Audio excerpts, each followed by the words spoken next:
এই ভিডিওতে আমরা সময় কার্য সংক্রান্ত একটি গুরুত্বপূর্ণ সমস্যার সমাধান লসাগুর কনসেপ্ট ইউজ করে করব। এখানে বলা হয়েছে এ ও বি একা একটি কাজ যথাক্রমে 16 দিনে ও 24 দিনে করতে পারে। তারা একত্রে কাজটি শুরু করে, কিন্তু কাজটি শেষ হওয়ার 6 দিন আগে বি চলে যায়। কাজটি মোট কত দিনে শেষ হবে তা নির্ণয় করতে বলা হয়েছে।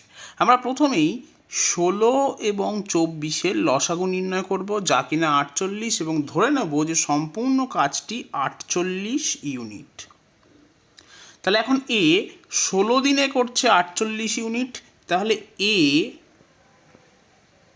একদিনে করবে 48 ভাগ 16, তার মানে 3 ইউনিট।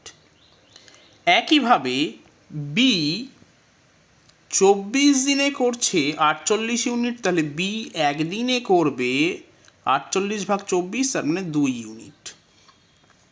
এখন আমরা ধরে নিচ্ছি যে মোট কাজটি শেষ হবে এক্স দিনে।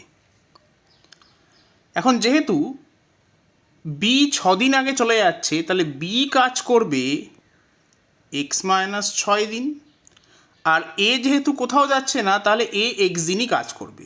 এখন এ একদিনে কাজ করে 3 ইউনিট, তাহলে এক্স দিনে কাজ করবে 3x ইউনিট। বি একদিনে কাজ করে 2 ইউনিট, তাহলে বি এক্স মাইনাস 6 দিনে কাজ করবে 2 ইন্টু এক্স মাইনাস 6 ইউনিট। তাহলে এটা যোগ করলে আমি সমস্ত কাজটা পাবো, এবং সমস্ত কাজটা বলা আছে 48 ইউনিট। আমরা ধরে নিয়েছি 48 ইউনিট, তাহলে এই 3x plus 2 into x minus 6 এর মান হবে 48। এটা সলভ করে আমরা এক্স এর যা মান পাবো সেটাই হবে আমার উত্তর। তাহলে সলভ করলে আমি পাচ্ছি 3x প্লাস 2x মাইনাস 12 সমান সমান 48। তাহলে এখান থেকে আমি লিখতেই পারি যে 5x সমান সমান 12টায় দিয়ে গেলে যোগ হবে, তাহলে 60। তাহলে x এর মান হবে 60 ভাগ 5, তার মানে 12। তাহলে সঠিক উত্তর হবে অপশন বি 12।